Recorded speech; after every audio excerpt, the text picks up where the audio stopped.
tahun, khususnya menjelang Paskah, ada satu tradisi yang selalu ditunggu-tunggu di Labuan Bajo, Surat Gembala dari Uskup.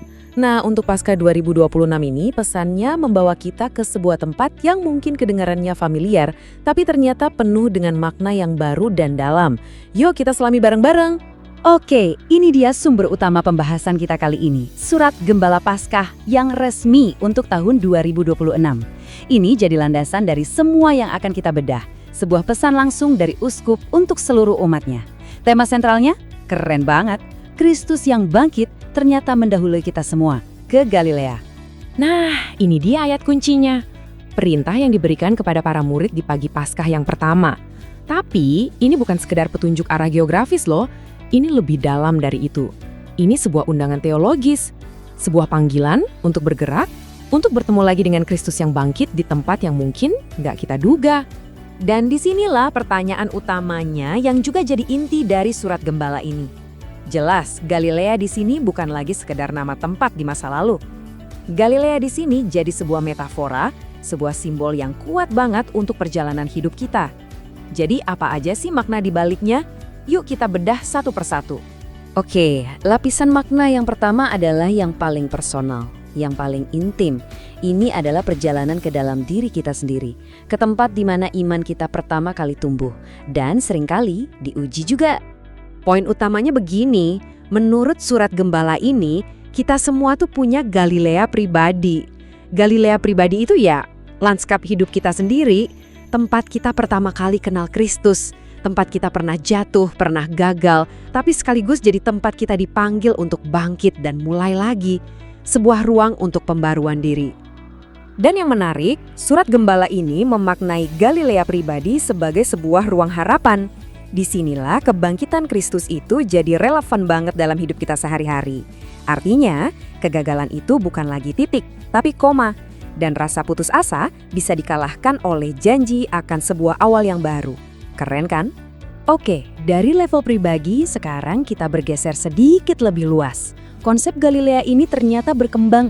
Dari individu, kita diajak bergerak ke komunitas terdekat kita, yaitu keluarga dan persekutuan gereja.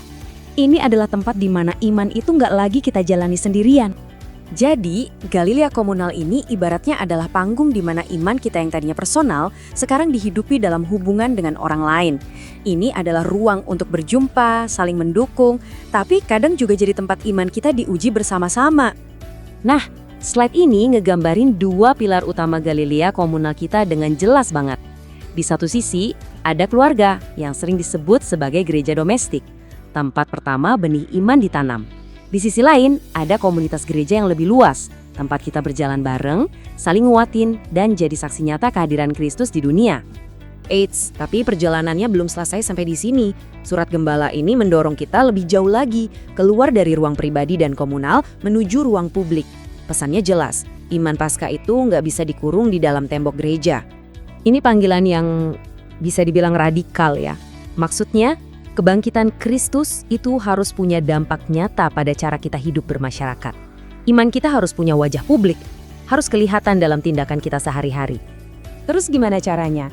Nah, surat ini ngasih contoh yang spesifik banget. Kita dipanggil jadi garam dan terang lewat hal-hal konkret.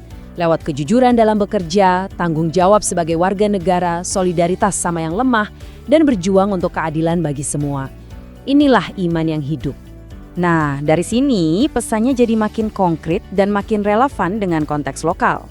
Uskup nggak cuma ngomongin hal-hal umum, tapi langsung menunjuk pada realitas yang dihadapi umatnya di Labuan Bajo. Disinilah kita lihat ada sebuah ketegangan yang menarik. Labuan Bajo kan kita kenal sebagai surga pariwisata yang luar biasa indahnya. Tapi surat ini mengingatkan kita bahwa keindahan itu adalah ciptaan Tuhan yang harus dirawat, bukan cuma dieksploitasi demi keuntungan. Gereja dipanggil untuk jadi suara kenabian yang merawat Galilea ekologis kita. Pesan ini kan sejalan banget ya sama apa yang ditekankan Paus Fransiskus dalam ensiklik Laudato Si. Uskup menegaskan lagi kalau peduli lingkungan itu bukan pilihan, tapi bagian penting dari iman kita. Ini adalah tanggung jawab kita untuk merawat rumah kita bersama demi anak cucu kita nanti. Oke, jadi setelah kita bongkar satu persatu makna Galilea tadi, pesannya jadi jelas banget kan? Ini tuh bukan sekedar renungan, tapi sebuah panggilan untuk bertindak. Coba kita rangkum sebentar ya. Surat Gembala ini seakan-akan memetakan 5 Galilea dalam hidup kita.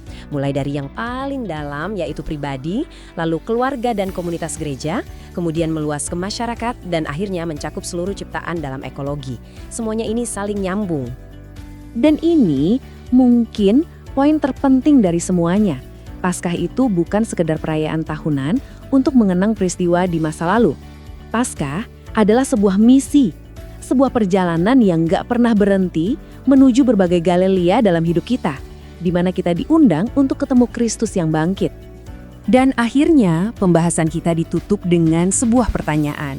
Tapi pertanyaan ini bukan buat saya, melainkan buat Anda, buat kita semua renungkan. Kristus sudah menunggu di sana.